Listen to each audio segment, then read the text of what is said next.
அனைவருக்கும் வணக்கம்.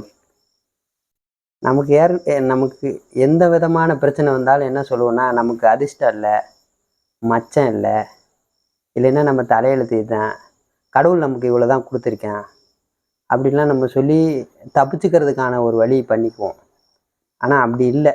நீங்கள் எந்த மாதிரியான ஒரு சூழ்நிலையில் வாழணும்னு நினச்சிங்கனாலும் உங்களுக்கு அது நடக்கும். ஆனால் நீங்கள் சிந்திச்சு அது மாதிரி செயல்படணும். அப்படி இது சொன்னோன்னே என்ன ஆகுனா, அந்த ரகசியம்னு ஒரு வீடியோலாம் இருக்கும். அதெல்லாம் பார்த்தீங்கன்னா சிந்திச்சுக்கிட்டே இருக்கணும். ஒன்று கார் வாங்கணும்னு நினச்சா, இல்லாட்டி வீடு கட்டணும்னு நினச்சா, இதெல்லாம் கற்பனை பண்ணிக்கிட்டே நம்ம ஸ்டிக்கர் ஒட்டி வச்சுக்கிட்டே இருந்தோம்னா நடந்துரும்ன்ட்டு. அப்படி புரிஞ்சிக்கக்கூடாது. ஆனால் அது அப்படி இல்லை. ஒன்று சிந்திக்கிறது ஒரு பங்காக இருந்தால் செயல்படுறது 90 பங்கு 99% அப்படி இருக்கணும். அப்படி சிந்திக்கிற ஆளுக்கு எல்லாமே நடக்க தான் செய்யுது, நடந்துக்கிட்டு தான் இருக்குது. இப்போ உதாரணத்துக்கு எப்படி சம்பவம் சொல்லணும்னா, நீங்கள் ஒரு செயலை அந்தளவுக்கு பொறுப்பாக சரியாக செஞ்சுருப்பீங்களான்னு தெரில. ஆனால் உங்ககிட்ட கேட்டால் என்ன சொல்லுவீங்கன்னா, எனக்கு கொடுத்து வச்சது அவ்வளோதாங்க, நம்மளால் வளர முடியல, கடவுள் எனக்கு அதுக்கு மேலே கொடுக்கல அப்படின்னு சொல்லுவீங்க. கடவுள் பக்கம் இருந்து பார்த்தோன்னு வைங்களேன், உனக்கு அறிவு நான் ஏன் கொடுத்தேன், கண்ணு காது மூக்கு எதுக்கு கொடுத்தேன், உன்னை செயல்படுறதுக்கு தான் இதெல்லாம் செஞ்சால் தான் நீ சுகமாகவே இருப்ப, சந்தோஷமாகவே இருப்பேன்னு தான் இதெல்லாம் கொடுத்து விட்டே அனுப்பி விட்டான். அதனால நான் என்ன சிந்திச்சு என் தேவையை பூர்த்தி பண்ணி முடியும். என் கை கால் வச்சு நடந்து என் வேலையை செய்யணும், கண்ணு கொண்டு பார்த்து செயல்படணும், அறிவு கொண்டு நான் என்னால் முடிஞ்ச அளவுக்கு வளர்ச்சியாக சந்தோஷமாக நிம்மதியாக நிறைவாக இருக்கிறதுக்கு என்னெல்லாம் செய்ய முடியுமோ அறிவு கொண்டு செயல்பட்டு அதுக்கான செயல்பாடும் செய்யணும். சும்மா சிந்திச்சுக்கிட்டு வீட்டில் உட்காராமல் செஞ்சுக்கிட்டே இருந்தோன்னாவே நடக்கும். இப்போ என்னென்னா, நிறையா செயல்படுறதுக்கு ரொம்ப குறைஞ்சி போயிட்டு அப்புறம் கடவுள் எனக்கு எதுவும் கொடுக்கலன்னு, கடவுள் நான் உனக்கு பெருசாக கொடுத்துட்டேன்டான்ற மாதிரி, கண்ணு காது மூக்கு உடம்பு எல்லாமே நான் கொடுத்துட்டேன், சிந்தனை எல்லாம் நீங்கள் கொடுக்கலன்னு சொன்னால் அவன் ஒரு மாதிரி பார்த்து சிரிக்கிற மாதிரி இருக்கும். அப்போ நீங்கள் உங்கள் அளவில் செயல்படல, உங்கள் அளவில் சிந்தனையே வளர்க்கலைன்னா, வளர்த்துக்கிட்டிங்கன்னா தான் நீங்கள் எந்த மாதிரியான இடத்துக்கும் போக முடியும். அதுக்கு உதாரணமாக நிறைய பேரை சொல்லலாம். உள்ளுவதெல்லாம் உயர் உள்ளுவல், நீங்கள் என்றது நடக்கும் அப்படிலாம் சொல்லி நிறைய நீங்கள் படமும் உண்மையாகவே பார்க்குறதுக்கான சந்தர்ப்பம்லாம் நிறைய இருக்கும். அப்படி நீங்கள் வளரணும், வளர்ச்சி அடையணும்னா, நீங்கள் உதாரணமாக நான் என்ன சொல்லலாம், அப்துல் கலாம் ஐயா இருக்காருங்களே, நம்ம பிறப்பு ஒரு சம்பவமாக இருக்கலாம், இறப்பு சரித்திரமாக இருக்கணும் அப்படின்ட்டு. இது யாருக்கோ சொல்லலை, அவருக்கு தோணுனதை எல்லாருக்கும் தெரியட்டுமேனு சொல்லிட்டாரு. ஆனால் எல்லாரும் தெரிஞ்சவங்களாம அப்படி ஆனோம், ஆனால் அவர் அப்படி ஆகிட்டார். இப்போ சிவ ஐயாவும் அப்படி தான் சொல்கிறேன். அவர் ஒரு 10 வருஷத்துக்கு முன்னாடிலாம் யாருக்குமே தெரியாது, ஒரு ஆன்மீகவாதியாக ஒரு கடவுள் தெரிஞ்ச குருவாலாம் யாருக்குமே தெரியாது. ஆனால் இப்போ அடுத்த கட்ட வளர்ச்சியாகவும் இன்னும் நிறைய சொல்கிறாரு. கடைசி அவரோட இறப்பு எப்படின்னா, நான் சமாதி தான் ஆவேன் அப்படி சொல்கிறாரு. இவர் அது நோக்கி தான் பயணிக்கிறாரா? இப்போ அப்துல் கலாம் ஐயாவுக்கு ஈஸியாக சொல்லியாச்சு, அவர் அந்த மாதிரி தான் ஆகிட்டார். பிறப்பு சாதாரணமாக இருந்துச்சு, இறப்பு பெரிய சரித்திரம் ஆயிடுச்சு அவருக்கு. அப்போ இவருக்கும் அப்படி ஆகுதுன்னு ஏன் சொல்கிறேன்னா, அவர் வாழ்ந்த காலம் ஒரு 15 வருஷத்துக்கு முன்னாடி போய் பார்த்தீங்கன்னா, அவர் வாழ்ந்த சூழ்நிலையெல்லாம் வேறு, இப்போ இருக்கிறது வேறு. நிறைவாக தான் அவர் நினச்ச மாதிரியான ஒரு இடம் அவருக்குள்ளே என்றது. அப்படி நான் நல்லா இருக்கேன், எல்லோரும் நல்லா இருக்க முயற்சி பண்ணுறேன், நான் நல்லா தான் வாழ்ந்துட்டு போவேன் அப்படின்ட்டு சொல்கிறாரு. அப்போ எப்படி தான் ஆவாங்கன்னா அப்படி தான் ஆவாங்க. இது நீங்கள் பல பேரை ஒரு நல்லது செய்கிறாங்க, கெட்டது செய்கிறாங்க, வேறு என்ன நோக்கெல்லாம் இல்லை, இயற்கை விவசாயம் பண்ணது நல்லதுன்னு ஆரம்பித்து நம்மாழ்வார் ஐயா சொல்லி அவரால் பார்க்க முடியல, பூச்சி மருந்து அடித்தது, நாட்டு ரகமாக காய்கறி இல்லை, அதெல்லாம் பார்க்க முடியாமல் அவரால் முடிஞ்ச செயலை அறிவுக்கு எட்டின தூரம் நோட்டீஸ் அடித்து கொடுத்து ஊர் ஊராக போய் சொல்லி, இது மிலிட்ரிக்கு இராணுவத்துக்கு பயன்படுத்தினது, மக்களை அழிக்க பயன்படுத்தினதெல்லாம் கொண்டு உரமாக்கி போடுறாங்கன்றதை தாங்க முடியாமல், இந்த இனம் வீணாக போயிடும், மனித இனம் அழிஞ்சு போயிடுமோன்ற ஒரு நோக்கத்தில் என்னமும் உள்ளே வச்சு, இல்லை அவரை பெரியவராக கூட கருதி கூட என்ன நினப்பு இருந்தாலும் அவர் அது மாதிரியான வாழ்க்கை வாழ்ந்துட்டு, இப்போ நம்மாழ்வார் ஐயாவை சொன்னால் எல்லாருக்கும் தெரியும், நிறைய இயற்கை விவசாயிங்க ஆகிட்டாங்க, நிறைய நாட்டு ரக காய்கறியோட புரிதல் அதிகமாச்சு. இந்த மாதிரி நிறைய நல்லது பண்ணுறவங்க சம்பவம், நல்லா நடக்கிறவங்க சம்பவம் மட்டும் இல்லைங்க. ஜப்பானில் குண்டு போட்டதுலேருந்து, இந்த ரஷ்யாவும் இந்த நாடு அடிச்சுக்கிறதுலேருந்து எல்லாத்துக்குமே கெட்டதுன்னா கூட நம்ம நினைக்கிறோம்ல கெட்டதுன்னு, அதை கூட நடக்கிறதுக்கான வாய்ப்பு கடவுள் கொடுத்துருக்கான். ஆனால் செயல்படுற ஆளுக்குன்னு புரியல நமக்கு. உங்ககிட்ட சொன்ன உடனே அறிவு கொண்டு செயல்படாமல் என்ன பண்ணுவீங்கன்னா, எனக்கு இதை கொடுக்கல, மச்சம் இல்லை, ராசி இல்லை, நட்சத்திரம் இல்லை, எனக்கு சூழ்நிலை இல்லைன்னு. ஆனால் நீங்கள் முழு மனதாக உங்கள் எண்ணத்திலேயே நான் இந்த மாதிரி ஆகணும், நான் வளர்ச்சி ஆவேன், சந்தோஷமாக இருப்பேன், வசதியாவேன், நான் ஒரு நாள் கார் வாங்குவேன், பெருசாக பைக் வைப்பேன், இல்லாட்டி நான் சாகும்போது நிம்மதியாக தான் சாகணுன்ற எண்ணம் எனக்குள்ளேயே இருக்குது, கஷ்டப்பட்டு சாகக்கூடாது, இழுத்து பறித்து இங்கே பார்க்குற மாதிரிலாம் நான் செத்துறக்கூடாது அப்படின்ற மாதிரி ஆன்மீகம் தேடணும், நான் செத்தா எங்கே போவேன்னு தெரியணும், அப்படி ஆளுக்கெல்லாம் ஐயா புரிஞ்சிடும். நீங்கள் விவசாயம் பண்ணணும், ஆரோக்கியமாக இருக்கணும்னு நினச்சிங்கனாவே அதுக்கான சிந்தனையை வளர்த்து என்ன பண்ணுவீங்கன்னா, ஆரோக்கியமாக விதைங்க வாங்கி சாப்பிட்ணும், 4 பேர் நல்லா இருக்கணும், இந்த மழைநீர் சேகரிப்பு, இங்கே இருக்கிற கருவேலம் செடியெலாம் அழிச்சிடணும், ஊர் நல்லா இருக்குன்ற உங்கள் எண்ணம் எப்படி இருக்குன்னா, நீங்கள் அதுக்கு தான் உங்கள் சிந்தனையில் மாற்றினா சிந்தனை ஒரு 5% கூட வச்சுக்கோங்க, 1% இல்லை, 5-10% கூட வச்சுக்கோங்க, 90% செயல்பாடாக இருக்கணும். அப்படி இருக்கிற ஆள் நீங்கள், நான் எப்படின்னா உங்களுக்கு சாதாரணமாக சொல்கிறேன், இதெல்லாம் கேட்டும் கூட அதெல்லாம் அவனுக்கு ஏதோ செட் ஆகிக்குச்சு, அவன் நினச்சிக்கிட்டு இருந்தால் நடந்துணுங்கிறான், இல்லாட்டி செஞ்சால் செயல்பட்டால் நடந்துணுங்கிறான்லாம் இல்லை.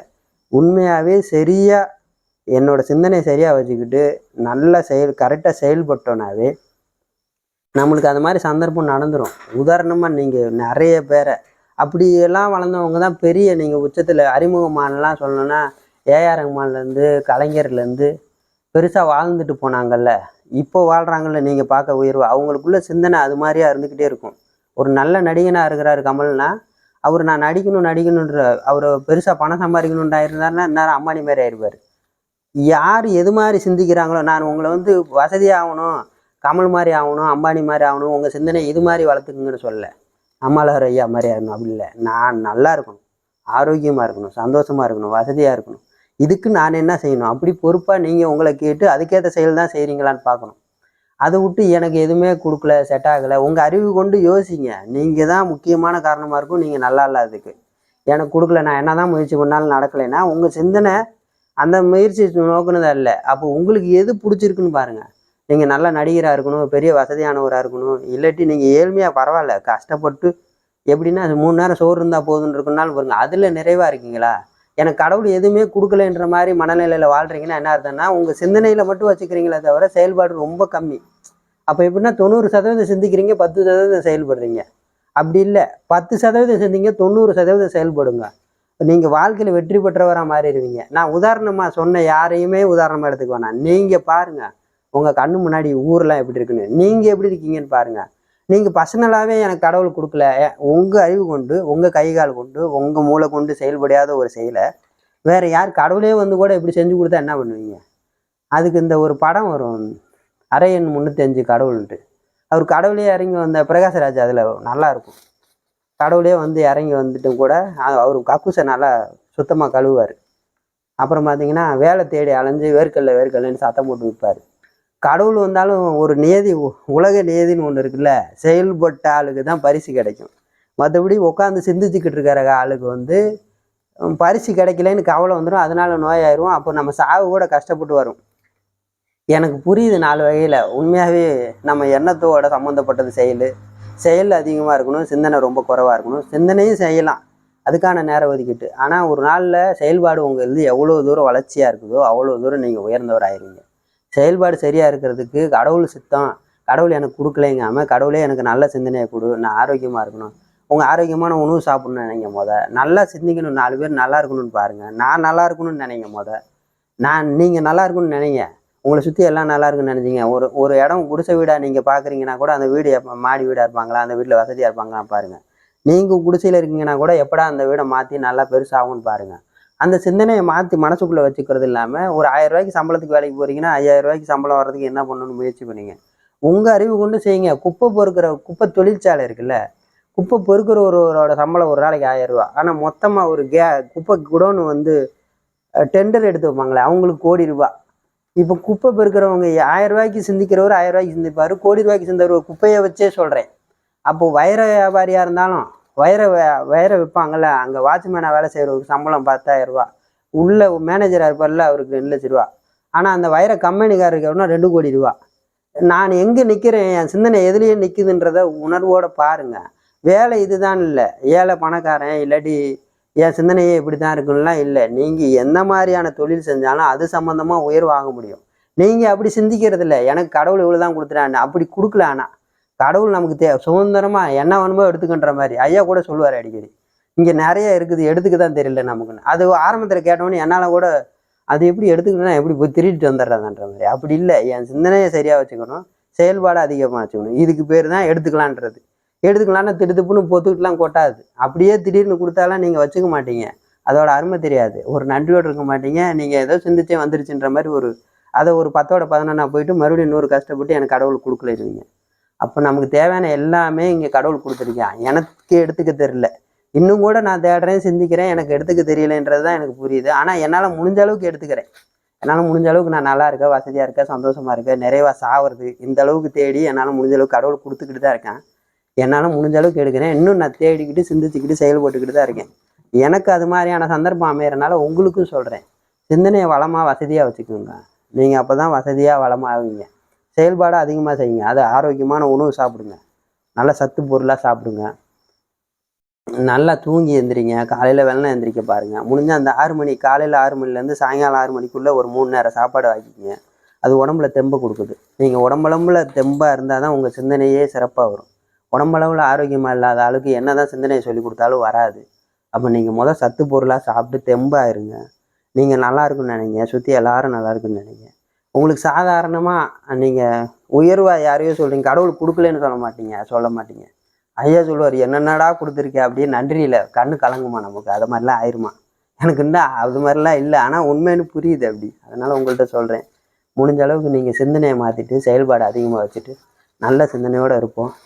நீங்கள் நல்லா இருந்து எல்லோரும் நல்லா இருக்கிறதுக்கு முயற்சி என்னவோ பண்ணுங்கள். கடவுள் மேலே பழிய போடாதீங்க. கடவுள் காரணமாக இல்லை, நான் நல்லா இருக்கிறதுக்கு நல்லா இல்லாததுக்கு நான் தான் காரணம்னு நினச்சி நல்லா இருக்கிறதுக்கு என்னெல்லாம் செய்யணுமோ அதெல்லாம் செய்யுங்க. சந்தோஷங்க. ரொம்ப நன்றிங்க.